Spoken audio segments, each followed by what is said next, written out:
Okay, here we go. We're going to do a quick recap here for Kant's Aesthetics, and I think it's going to take us at least another 2 or 3 videos to completely finish our exploration of Kant's Aesthetics from the critique of pure reason. And so after that, we'll move on to Schopenhauer, who actually is, you'll see, quite indebted to Kant and Plato, which seems kind of an odd pairing, but we'll see how that works out when we get there. But quickly, again, let's recap the story so far.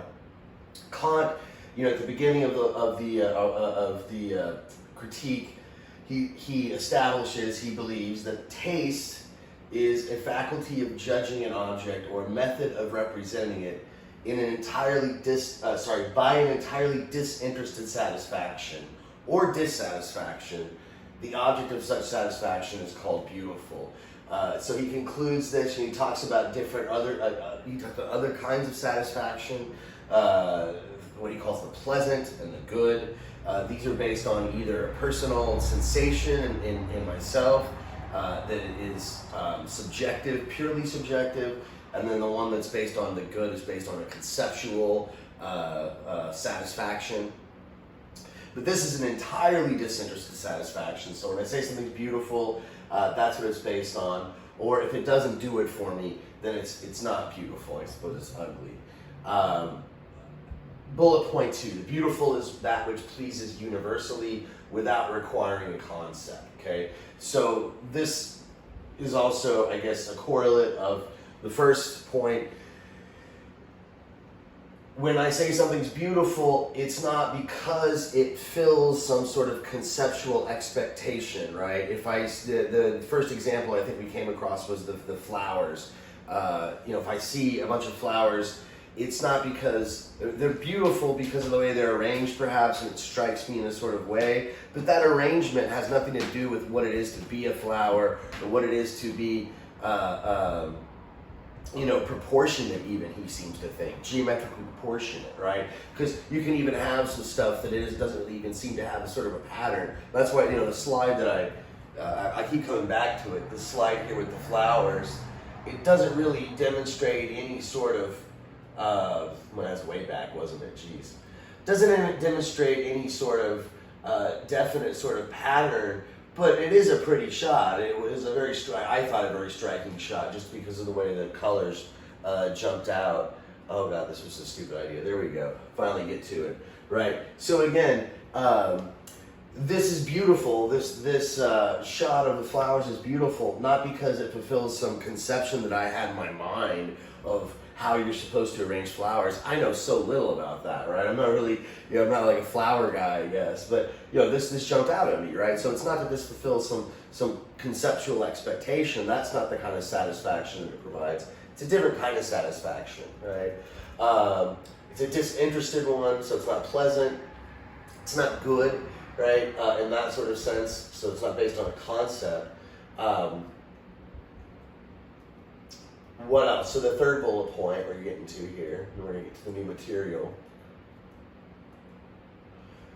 is that beauty is the form of purposiveness of an object, so far as this is perceived without any representation of a purpose. So, the question is, all right, well, if it isn't based on a concept, then what is it based on?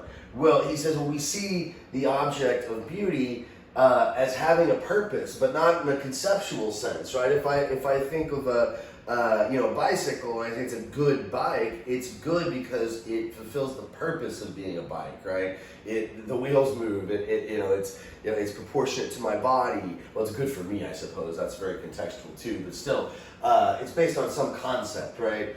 But beauty is, there's purposiveness, but without any sort of purpose. Purposiveness without a purpose. We talked more about that already in previous videos. If you need to sort of review that, you should go and do that. But maybe just a quick recap. I think this is a good example. The rocks stacked, right? You just passed it up. The photo I have here, right? Obviously, there's no use for this stack of rocks. Okay, if you've ever been hiking and you walk by a creek where they have all the rocks all smoothed out, people will stack rocks like this, and you're like, well, why do they stack this rock on top of this one? There was a reason, right? There was a purpose. That there was a purpose with no purpose. There was an order, right? This is a great quote. There's a causality, right? It was made by this will, by a rational agent, according to which a will had regulated it according to a certain representation of a rule, right? And this needs to go after this, and these needs to go after that. Why? Well, just because it does, because it just looks right. It's proportionate.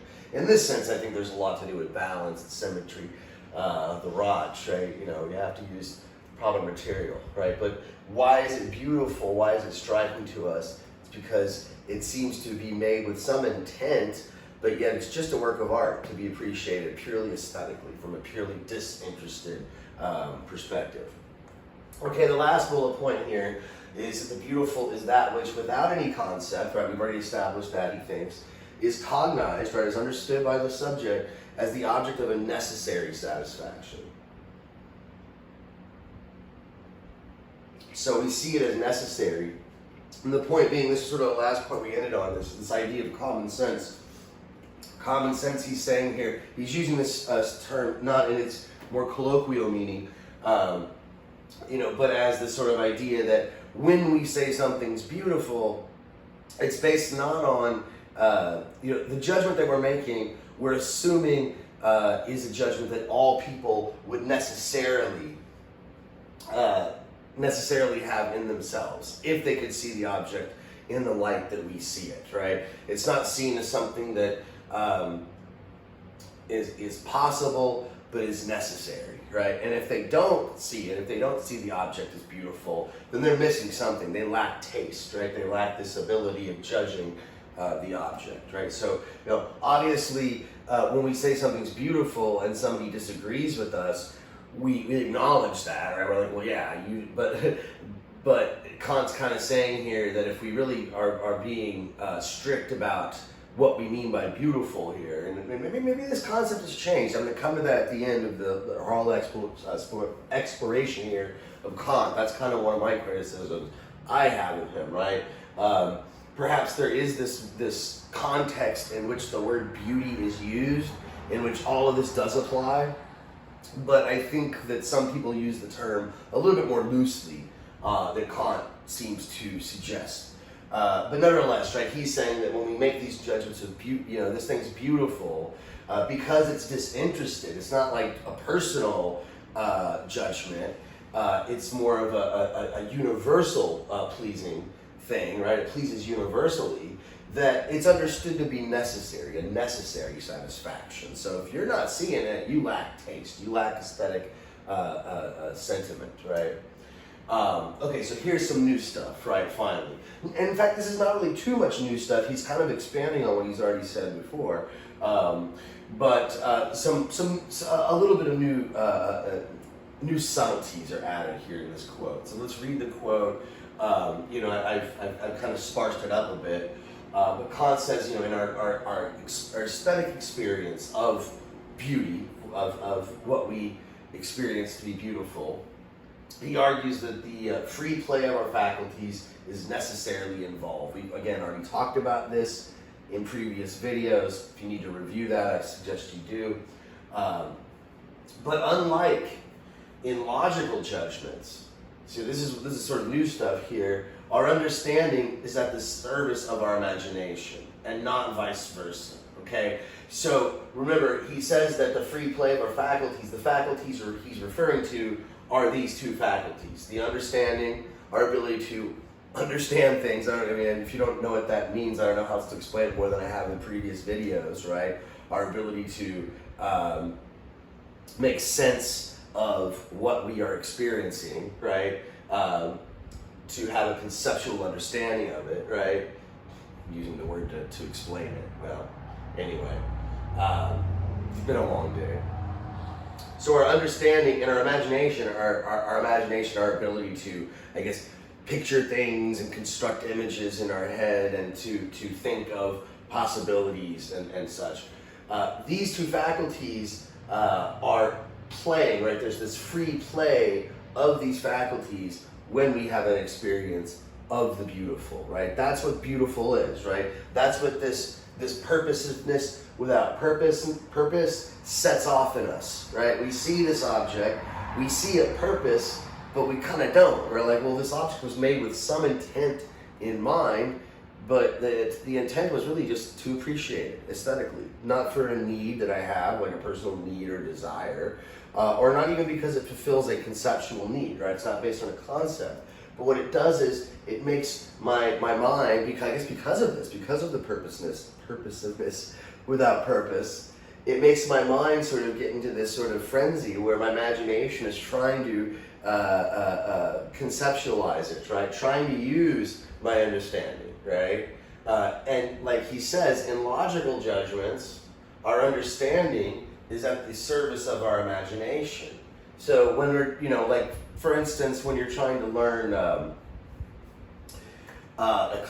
something in your math class, right? Your college algebra teacher's trying to tell you how to graph a function or something like this. Kant's going to say, in that case, your understanding is at the service of your imagination, right? As your professor is explaining how to graph this function, you might be trying to think, visualize it in your head or to picture it in your head. If somebody's a professor's trying to explain to you a geometrical concept, you might be picturing shapes in your head. So that would be your imagination at the service of your understanding. But here, when we're talking about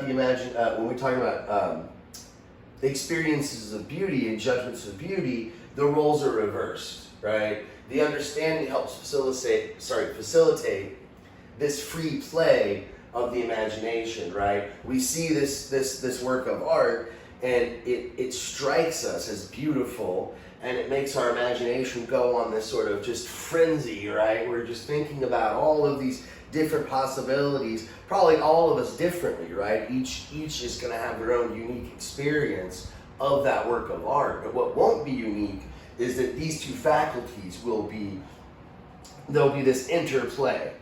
And I was, depending on what your experience might be, your imagination might be going on all these different other, tangents or whatnot. One work of art might inspire you to think of all sorts of different wacky things, whereas somebody else will have other experiences, their imagination will take them other ways. But the understanding is what's kind of spurring the imagination on. Oh, wow, could it be this? Maybe he meant that. Why did he paint it this way? Why did he put this color here? Wow, that was neat. I've never thought of that. Right? This is sort of what's going on in our aesthetic experience of beauty.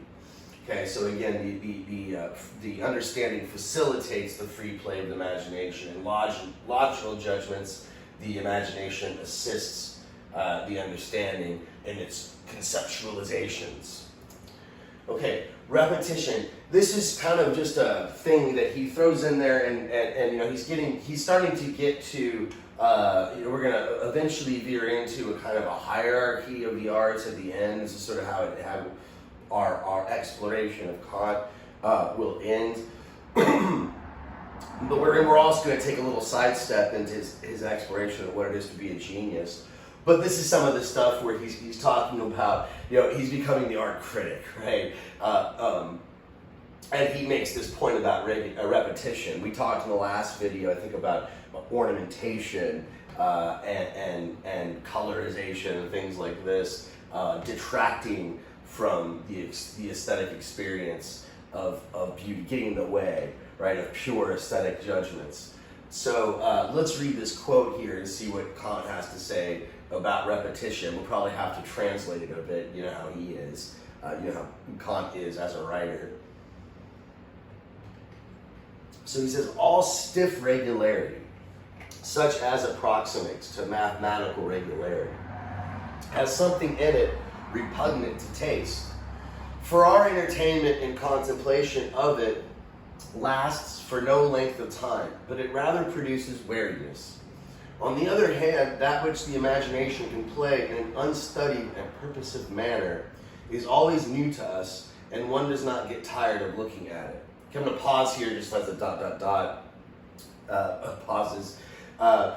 In class when I taught this, we actually went over this. We're actually, for my students that are taking this semester during the COVID-19 crisis, I played that piece from Philip Glass, which is very, very repetitive and has very subtle, slow changes, right? And I asked you to think, is he right about this, right? maybe, a lot of people think Philip Glass music is atrocious and annoying, right? I happen to think some of his stuff is, right? Steve Reich and all those guys.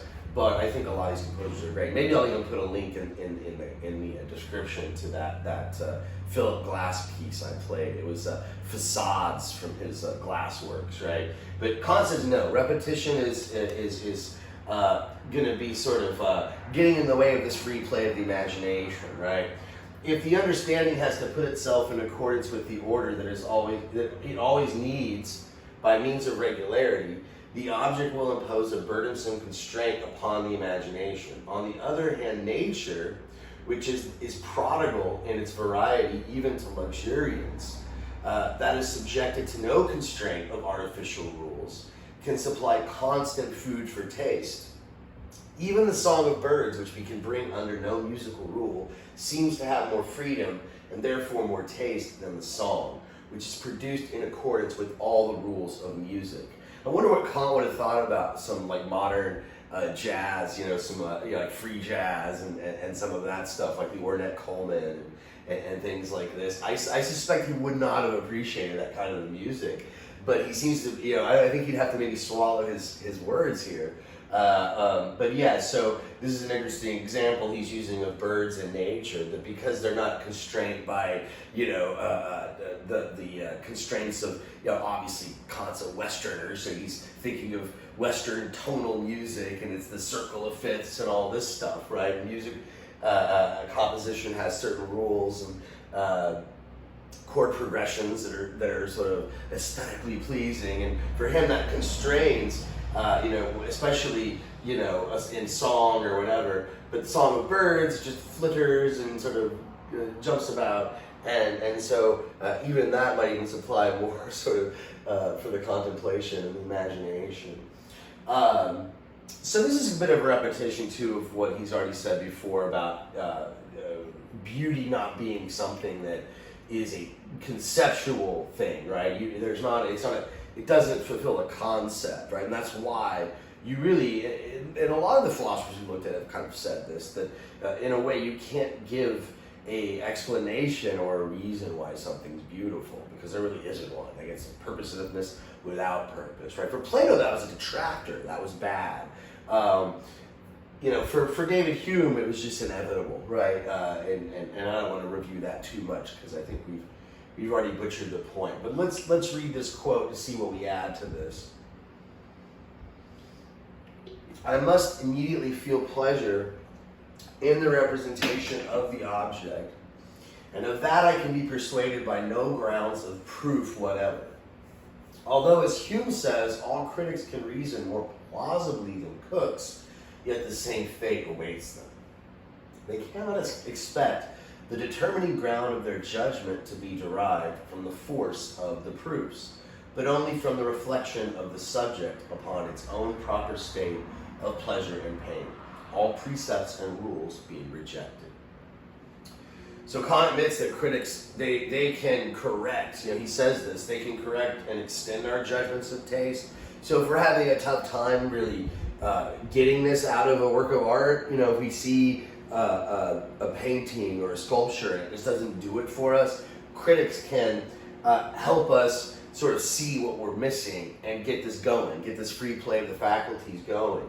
But they do not thereby, he says, set forth the determining ground of this kind of aesthetic judgments in a universally applicable formula. So it's not some formulaic thing. So again, they can point out features that might get your mind going. But if you ask them, okay, well, what concept, what sort of notion of beauty is this sort of adhering to? What standard or whatever? There is no standard. The standard is really the experience itself, right?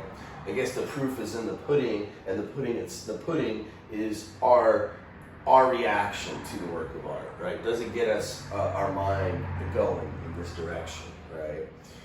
And so it'd be impossible for him, Kant says, to give some sort of formula or some rule. How do we make these judgments? How are they possible, right? This is a weird way to phrase it, but this is very Kantian, right? He's famous for asking the question, how are synthetic a priori judgments possible? In other words, how can we make necessary judgments that aren't based on context, you know, that actually tell us more about the thing that we're making a judgment about, then it's just a part of its definition, a part of it, of what it means to be that thing. And that's very vague, I know, but we'll give some examples here in just a moment to sort of I guess make it a little bit more clear. But let's read his quote here, and I'll see what I can do to illuminate it. So it says, this problem may then be thus represented, the problem of not being able to communicate in some formula what it is to be beautiful.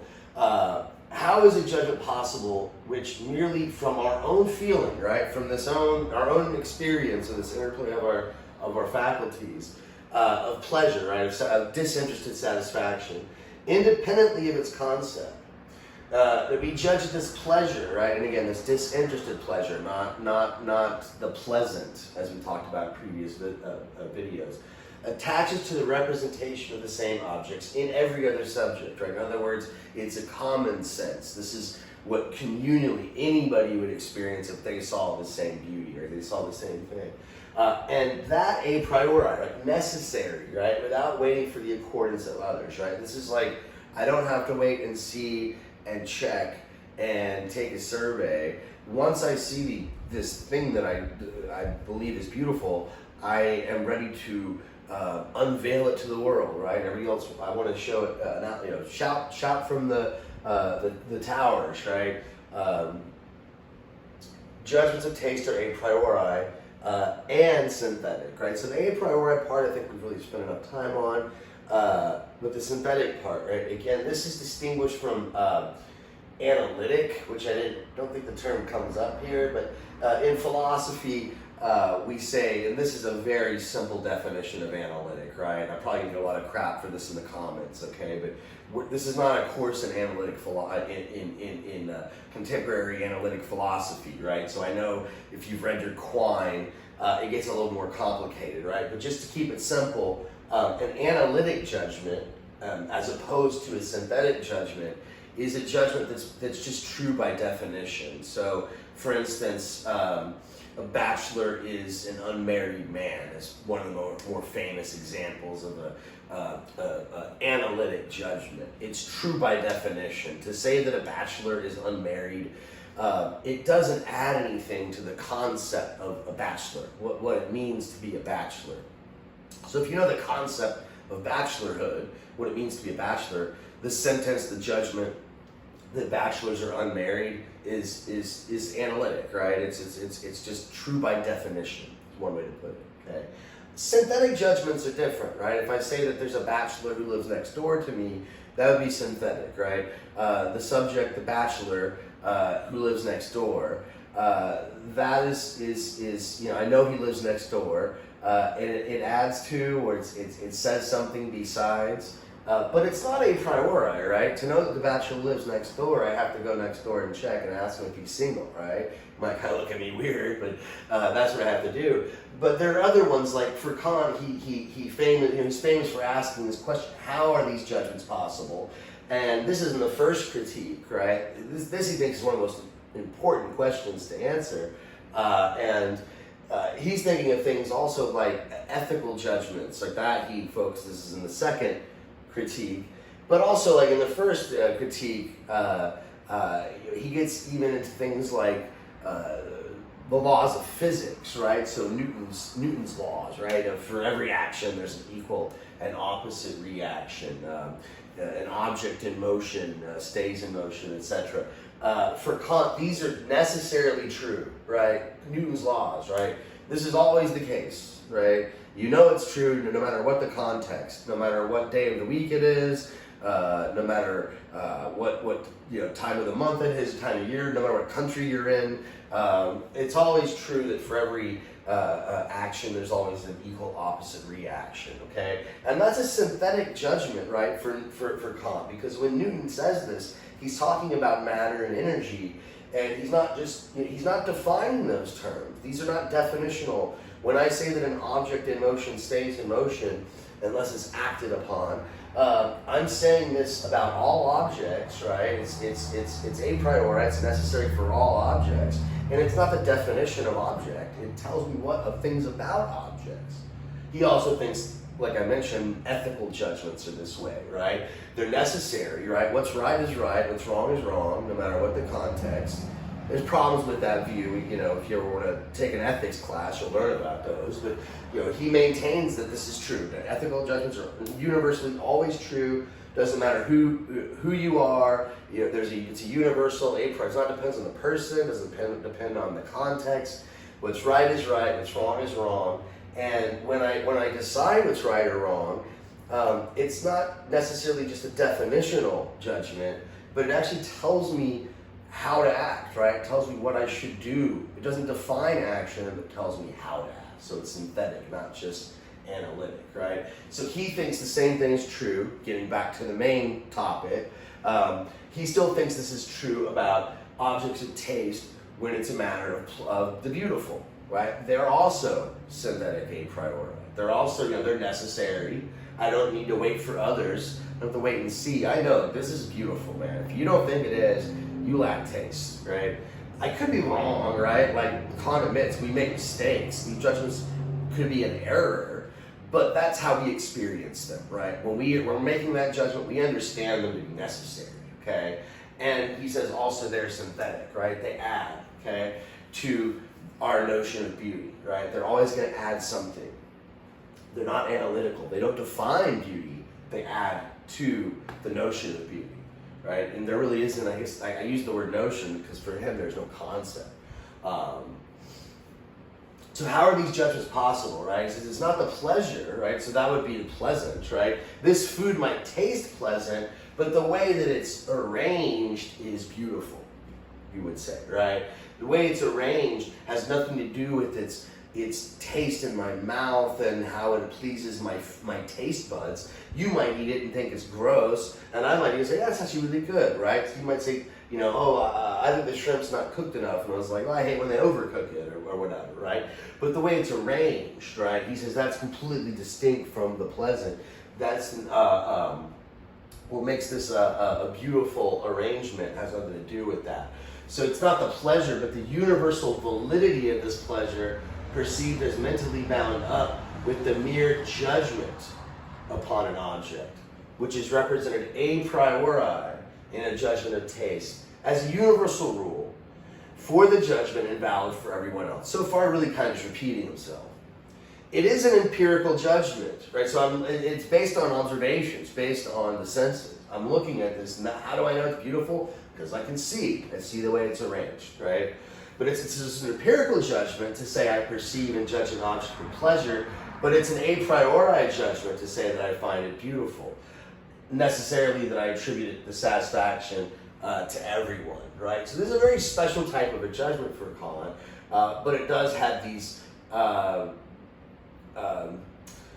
parallels with other types of judgments. It's synthetic a priori, just like the ethical judgments and like, you know, laws of science, right? Laws of nature, things like this, right? But now we're returning to what I talked about in a previous video already, and even mentioned a couple times in this one, this notion of the sensus communis, or the common sense. This is what we're assuming when we make these type of judgments. When we say something's beautiful, in the sense that it's something that all people would appreciate. Not based on your own personal taste, but based on this sort of universal taste and this universal experience of the interplay of those faculties, okay? So let's read the quote. Under the sensus communis, right, common sense, we must include the idea of sense common to all. In other words, the faculty of judgment, which in its reflection takes account a priori, right, not a posteriori, not waiting on the experience of seeing others like it, of the mode of representation of all other men in thought, in order, as it were, to compare its judgment with the collective reason of humanity, right? So you're like, not just me, but anybody. It doesn't matter, like, no, it's not just if you like redheads or brunettes, this woman's beautiful. I mean, you can't deny it, right? Even if you hate cats, you gotta look at that cat, and she's a pretty cat, right? She's pretty, she's beautiful. You may not like cats, they may annoy you, but just take your personal gripes with cats, maybe you're allergic to them or something, and just look at it aesthetically, okay? So this is the collective reason of humanity, right? Detached from its sort of interest, its own personal interest. So this is what we're doing, right? We're taking our judgment, comparing it to this collective reason of humanity, we're assuming, and thus to escape the illusion arising from private conditions, right? Again, my distaste of cats making me not like just the beauty of the cat, or not find this disinterested satisfaction in the cat, the beauty of the cat. So we have to escape the illusion arising from private conditions that can so easily be taken for objective, which would injuriously affect the judgment. This is done by comparing our judgment with the possible rather than the actual judgments of others, right? We can't get in their minds. We don't know what their actual judgment will be, but we have to assume, like, what might this person think? Yeah, they would like it. What would this person think? Yeah, they would like it too. And anybody would like this. This is just a really good, this is really a beautiful thing. And by putting ourselves in place of any other man, and by abstracting from the limitations which contingently attach to our own judgment, right? Try to pull ourselves away from our own interest, our own contingencies, and just judge the object aesthetically. That word is used commonly in that sense, right? Aesthetically is detached, right? Perhaps we can thank Kant for that. Okay, he mentioned how birds and their improvisatory songs. I don't think maybe they're not quite improvisational, right? They obviously serve some function, maybe probably breeding and all this. But what else did he say about beauty, nature, art, right? Let's read this quote and see what we get out of it. In a product of beautiful art, we must be conscious that it is art and not nature, right? So in this, he's similar to Aristotle, right?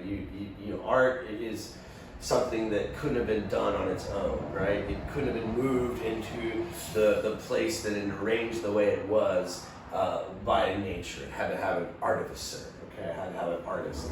But yet, he says the purposiveness of its form must seem to be as free from all constraint of arbitrary rules, as if it were a product of mere nature, right? Refer back to that bird song example. On this feeling of freedom in the play of our cognitive faculties, which must at the same time be purposive, rests the pleasure which alone is universally communicable, right, for all would appreciate it, without being based on concepts. Again, we've talked about that. So, and nature is beautiful, right, because it looks like art. And art can only be called beautiful if we were conscious of it as art, while yet it looks like nature. This is an interesting point he's making here, right? And I don't know if I completely agree with it, right? But maybe to give him a little help here, and maybe go on aside for a little while. The work of art, because it's arranged properly, it exhibits purposiveness without purpose. It seems like it just flawlessly was executed by this master who just, maybe that's not true, but that's how it appears. It just sort of smoothly comes together and coheres. All the parts are integrated so masterfully, and so it looks like it was just so natural. Okay. And when we look at nature and we see beauty, it also seems like it had this order to it, right? And of course, Kant was a Christian, so he's going to see, God is the artificer. Of course, it's beautiful and arranged properly, right? Of course, he knows he can't prove that, he says, but this is based on faith. But this is for another course, right? If I ever do a philosophy of religion course again, I've taught it 2 or 3 times before. Who knows if I'll ever have a chance to teach it again. We can cover Kant then and his view on God and how it relates to nature. Right? Let's finish the quote. So, for whether we're dealing with natural or artificial beauty, we can say generally that is beautiful, which pleases in the mere act of judging it. Right? Not in the sensation, not because it pleases us, like it excites our pleasure receptors, or by means of a concept, right? Because it fulfills our expectation of what that type of an object should be, okay? Or necessarily has to be.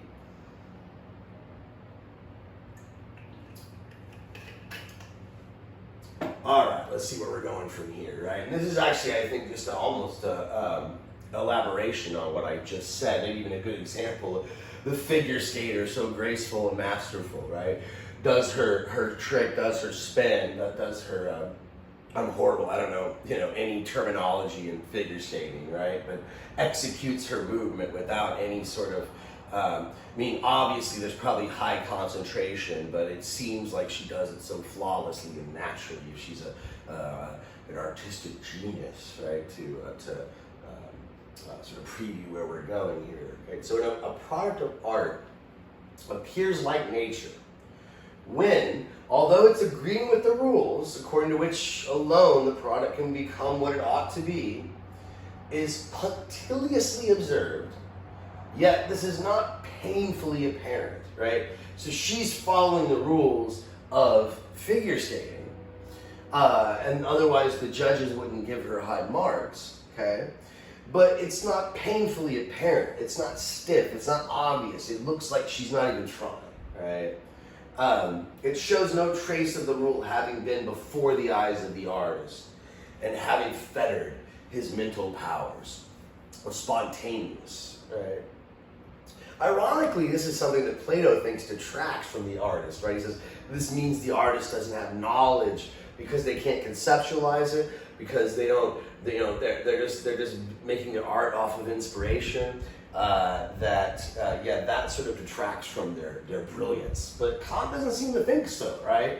Kant has quite a few things to say about the artistic genius, right? He thinks there's something about this ability that should be cherished and actually highly prized. And there's some je ne sais quoi, right? Just something not what about artistic genius that is, like I said, precious in a sense, okay? So let's go over a couple of these slides, but I'll go and end the video in a second here. I want to save most of this stuff about artistic genius for its own kind of video. It looks like we'll probably be doing one or two more of these to finish Kant and finally be able to move on to Schopenhauer. But let's read the next slide or two and get started on his exploration of what does he mean? How does he define genius, given what he said about beauty and art so far? So genius, he says, is the talent or natural gift which gives the rule to art. Since talent, as the innate productive faculty of the artist, belongs itself to nature, we may express the matter thus. Genius is the innate mental disposition through which nature gives the rule to art. This is interesting, right? So because the artist is inspired, it's sort of this innate capacity that you just have it or you don't, basically Kant is saying. And so therefore it comes from nature, right? And so nature is sort of almost sending a message to the world at large. This is how you do it, right? This is beautiful, right? This is the great work of art. And I'm starting to have this realization of how close to Schopenhauer this actually kind of is. Right? So you'll see what I mean probably when we get to Schopenhauer. Okay, we'll talk about his idea of the will. One more slide and then we'll wrap this up, and I'll pause for a minute. So beauty and genius. Okay, because it's not based on a concept, beautiful art cannot be devised under a rule, according to which its product is determined as possible. We've already talked about that. So for Kant, since a product can never be called art without some precedent rule,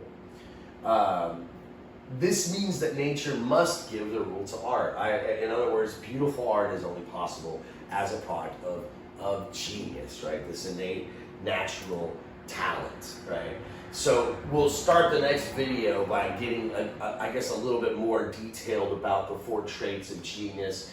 We might even have time in that video to start getting into his sort of hierarchy. He seems to think that certain arts are better at producing this effect than others. So some are more highly prized. This effect of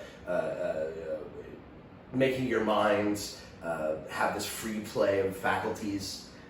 So we'll end it there. We'll pick up right here where we left off, talking about the 4 traits of genius in Kant.